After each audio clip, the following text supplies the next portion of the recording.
He is the smartest man I know. First of all, my son's done nothing wrong. I trust him.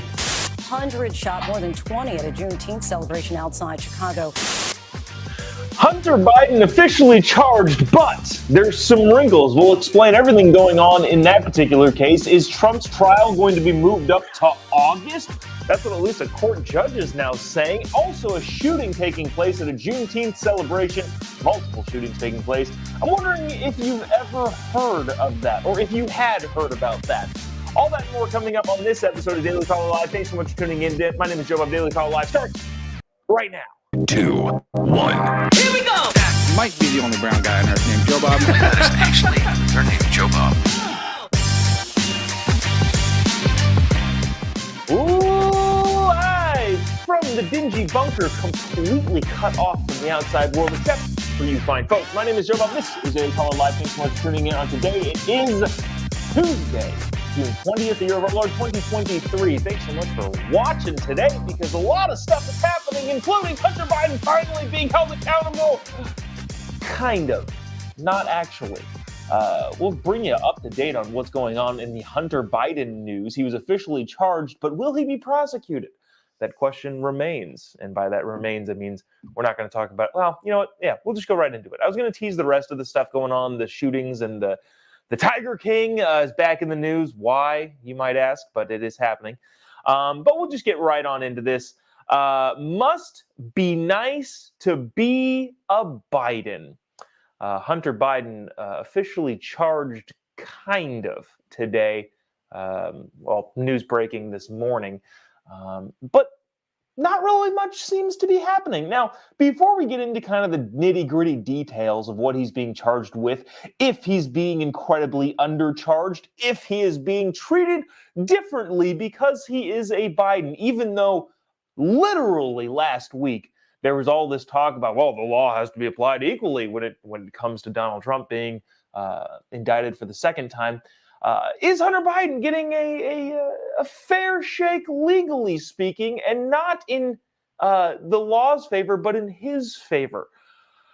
I want to quickly remind us of what Joe Biden has said on a couple different occasions. This is a very, very short clip, but two clips of Joe Biden talking about Hunter Biden and whether or not he did anything wrong.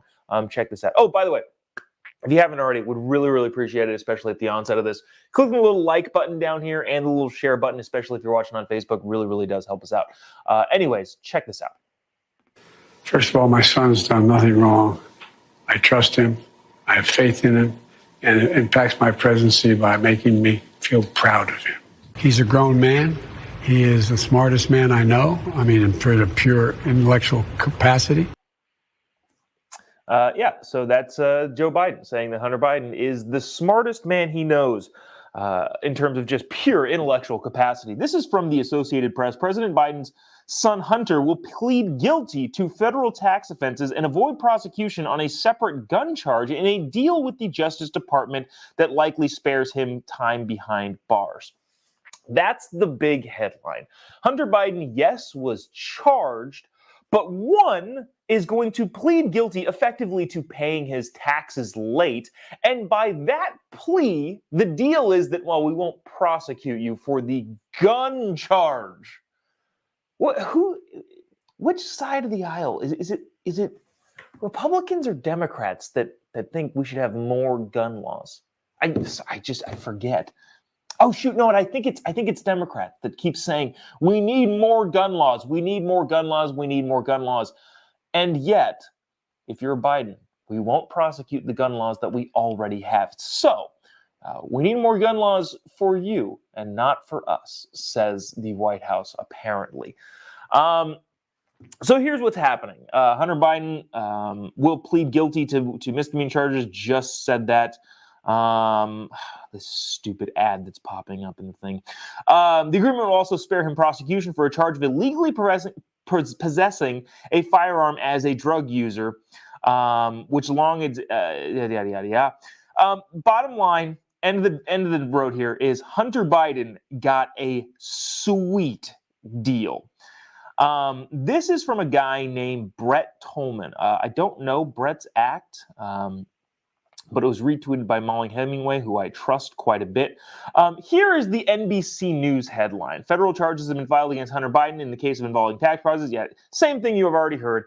This is what Brett says about this. DOJ is violating its own internal policies on this case. The Ashcroft memo requires that they charge the highest provable offense and seek consistent sentences with other cases brought by the DOJ. In other words, the precedent says you have to charge the highest crime, not take a plea for the highest crime, and seek a consistent sentence with other cases brought by the DOJ. This prosecution is an absolute laughable joke. He says thousands have been sent to prison for long terms for the same charges. In other words, Hunter is pleading guilty. As a part of this plea deal, there's several charges on the table.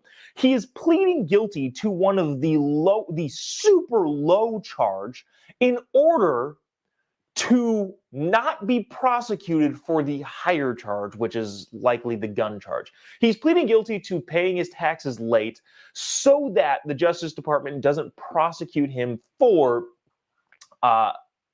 owning a firearm illegally, which again, I don't know if you know this, but the administration has been very, very outspoken about their hatred for illegal firearms, or for firearms in general, whether or not it's illegal.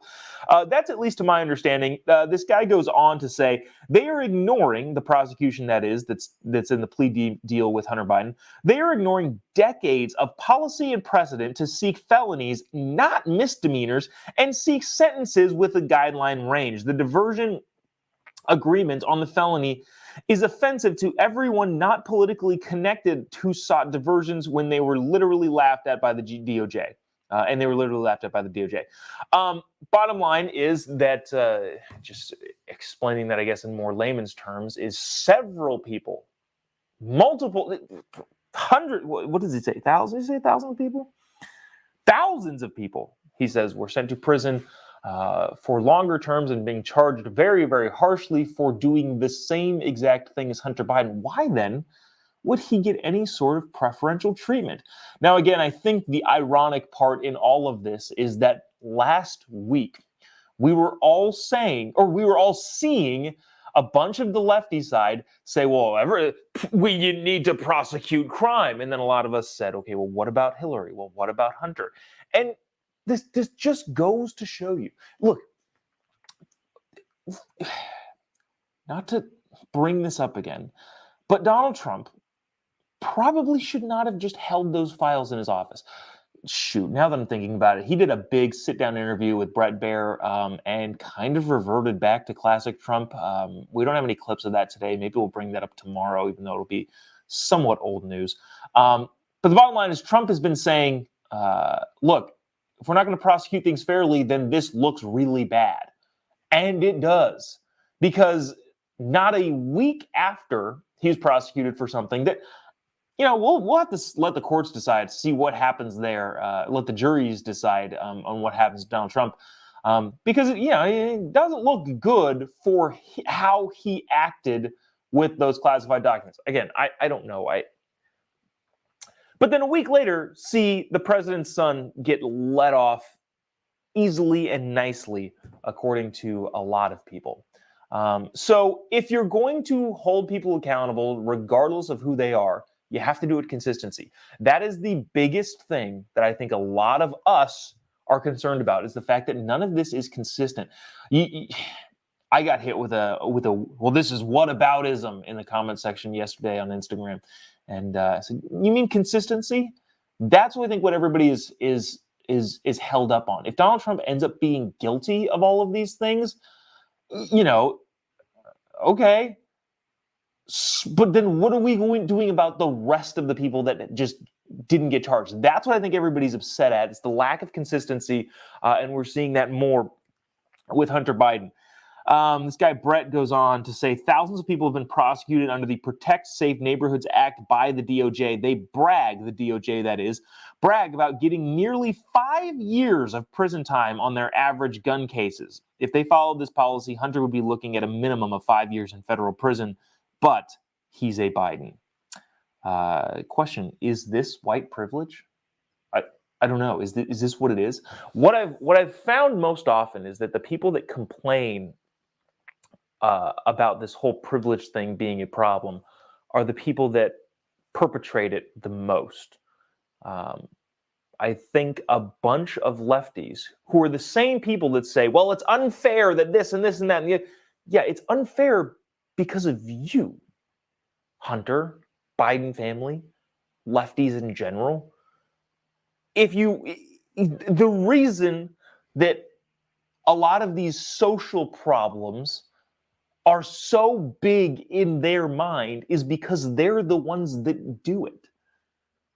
I had this conversation with, well, I won't bring that person into this, but I've talked to a bunch of people about this, of people of very varying political bents, and the people that don't care about anything other than qualifications and merit are the ones looking at the other people who think, well, we have to include race and gender, and think, why are you including that? Well, the reason is because they actually care about, they actually are the ones that perpetrate all of that stuff.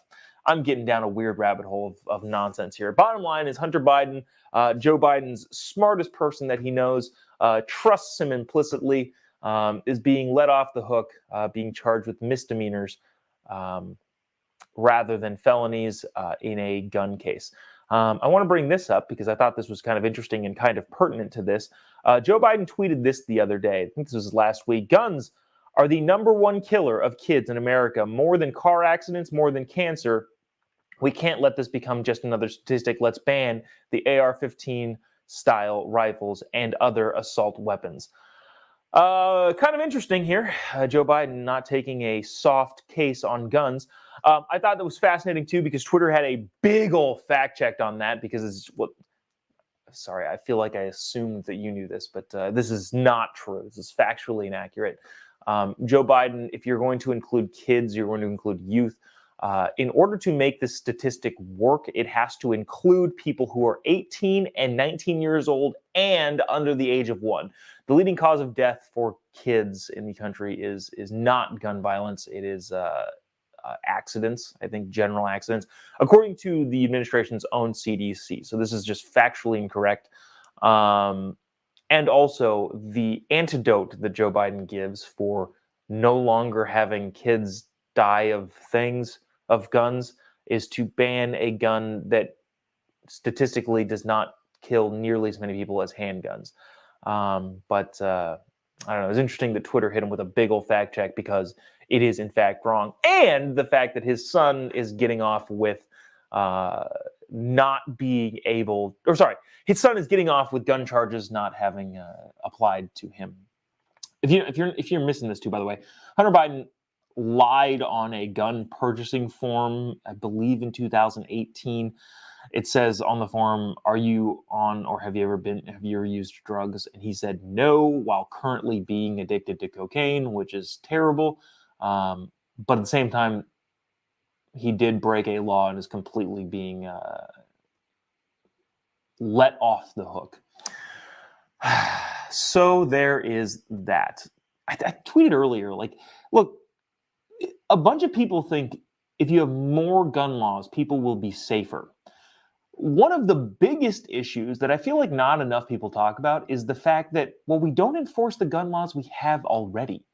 Look at Chicago, St. Louis, Philadelphia, Baltimore, all of these places that are leading the nation in gun crimes have the most strict laws out there. So if we don't enforce the gun laws that we already have, in what way do you think putting more gun laws into place is going to have any difference? If Hunter Biden isn't charged with a gun crime, what makes you think that more laws against guns are going to help? I don't know, man. Speaking of guns and violence, I'm curious. I would be fascinated in the comment section. Did any of you hear about this over the weekend? Another mass shooting happened in the United States of America. At least 28 people shot. Had you heard about that? I hadn't heard about it until this morning when I saw not a random headline, but I saw a headline from the Post Millennial covering this, and I thought, okay, if the Post Millennial's covering it, I would guarantee that none of the other big outlets are heavy into this. But don't you think, with the fever pitch of guns on the Democrat side of the aisle, don't you think a mass shooting that ended with 28 people being shot, don't you think that would be like in your face 24/7? Well, I thought it would be, but I'm curious. Did anybody hear about this? Jim says nope. Pierce says nope. A bunch of different people saying no, they haven't heard about it. That's because it happened at a Juneteenth celebration over the weekend. This is like a couple days ago. This isn't even yesterday. I think this was Saturday night. But kind of interesting that nobody heard about it.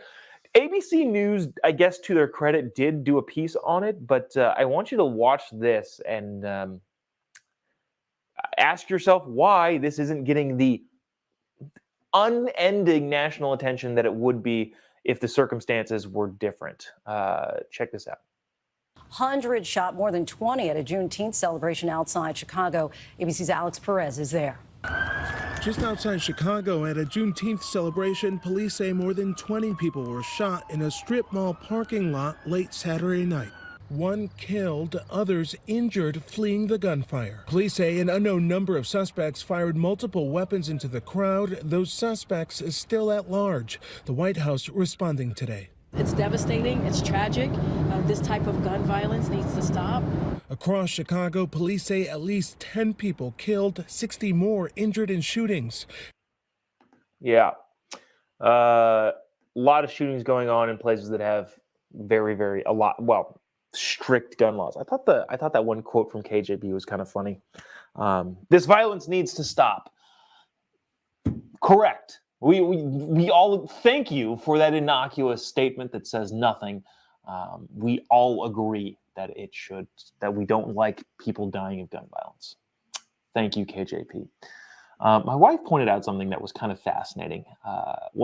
Said something. I hate to put her on the spot. But I was showing her this and she was like, it's weird that before when there was crime in urban neighborhoods, I'll just say that, you weren't allowed to talk about it because that was seen as racist somehow. Why do we only care about this? And now it has shifted to, well, let's pretend it's not happening because, let's pretend it's not happening because it doesn't fit the narrative, which is, generally speaking, also racist. The narrative, that is. Interesting times how things flip around and put on their head, and just interesting. But yeah, I would imagine that nobody heard about that because didn't fit the gun control narrative. Anyways, that's enough of that. I wanted to get to this because I thought this was freaking fascinating. California. First of all, I hadn't heard about this crime, but California is far and away leading the country in craziness. Someone named Dana Rivers in 2017 killed 3 people and was convicted of triple homicide. Clearly an insane person, criminally, mentally, obviously, and convicted by a jury of Dana's peers. And the reason I'm saying it like that is because Dana is a trans person. And whether or not you agree, well, this is not, what I'm not trying to do is put this whole, because I think it's been beaten to a pulp, trans mental illness thing. That's not what we're doing here. What we are doing is looking at what California has done with this person. Dana Rivers is a transgender female. Okay, so transgender woman means you are a man playing dress up as a woman, right? I think that's okay. So he's a transgender woman named Dana, killed 3 people, now has life without parole. He's 67 years old. And according to court records obtained, well, public information court records, let me make sure I get this right here. The convicted triple murderer is now being held in a female prison. Here we go. The California, what is it, CDCR, inmate locator? California Department of Correctional Resources, maybe that's, what is that? What does that CDCR stand for? Inmate locator, has the public inmate locator system, says Dana Rivers is being held at the Central California Women's Facility. Now, he is 68 years old, just FYI, which I don't know. You know what? No, that shouldn't play a factor into it. Just because the person is old and probably not able to commit any physical violence against women doesn't mean that he should be housed in that facility. Because you have to draw lines, and those lines have to be concrete. You can't have men in women's prisons. Now, I guess to be fair here, and I don't know if this person, this is uncomfortable. If this person had the physical alterations, let's just say, from man to woman, does that make it less bad? I actually kind of think it does. And guys, I'm not a proponent of this at all. But in my head, at least, I'm curious in the comment section what you think. You clearly cannot have an anatomical, biological male in a woman's prison. That's when you have the transgender female gets 2 women pregnant in the jail situation, which is horrible and is very, very dangerous to women. If a dude undudes himself, is that different? I kind of think it is. I still don't think it should be allowed, because if you've gone through puberty as a male and have a Y chromosome in every single cell of your body, you're still able to physically just do damage to a woman. So I don't think women should be subjected to that. But for some reason in my head, it is different. What I should do with that information, I don't know. But I'm curious in the comment section, yeah, if interesting. Ryan says, if the parts match, go ahead. Well, the parts don't match. But I get that. I understand that point. I don't know.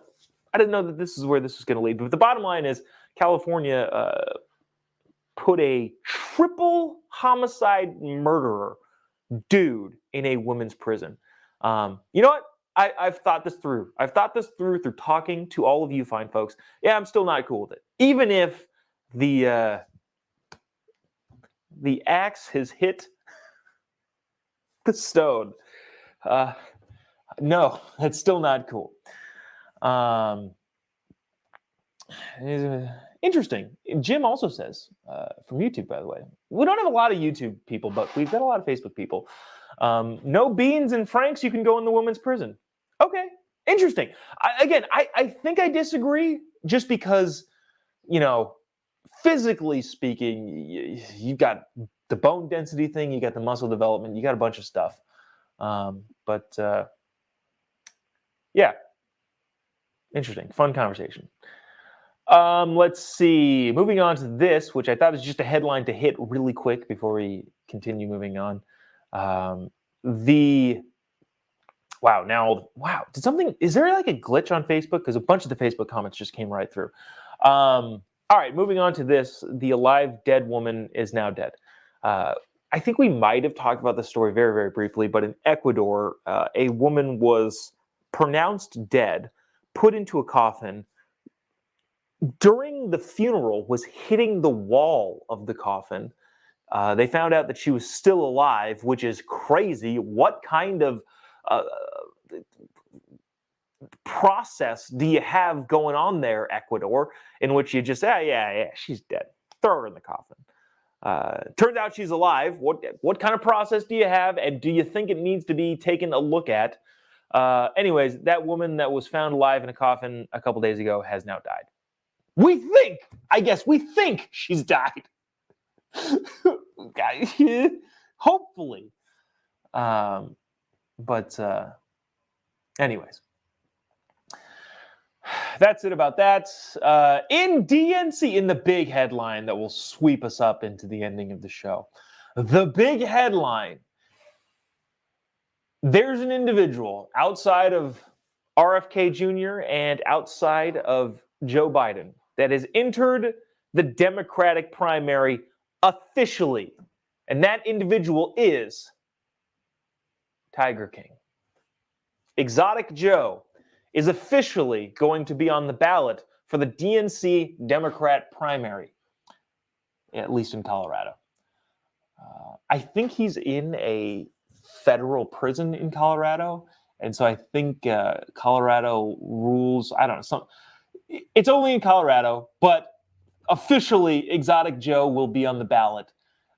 The Tiger King will be on the ballot for the Democratic nomination for president in the state of Colorado. Now, here is the question. How many people, I'm being serious here, how many people, and I'd be curious in the comment section if you could help me out decide this a little bit, how many people would be more lenient to voting for Joe Exotic than Joe Biden? I don't know. I understand that this story is crazy. I get it. However, I don't actually know how much better Joe Biden would do over Joe Exotic. I don't know. Among Democrats. Interesting. Oh my gosh, I didn't even think about that. Ryan points out if Joe Exotic were to win the presidency, he could pardon himself. Whoa. That's his play. That's Joe Exotic's play. Seeking a pardon for himself, he's just going to run for president. Wow. I kind of thought when Trump left office, I think pardoning Joe Exotic was going to be like one of the things he just did. But I think that didn't happen because I think he obviously wants to be president again. If Trump wins a second term, I think at the very end of his second term, he probably will pardon Joe Exotic. If Joe Exotic doesn't beat him in the general election.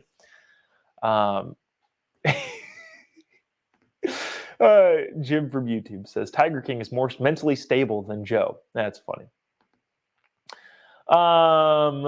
So that's that. And that'll do it for us today. Appreciate you sticking around, tuning in. A lot of people, well, all right, so we multi-stream this show on a bunch of different places. We're on several different Facebook pages, a Rumble page, Twitter, Getter, YouTube.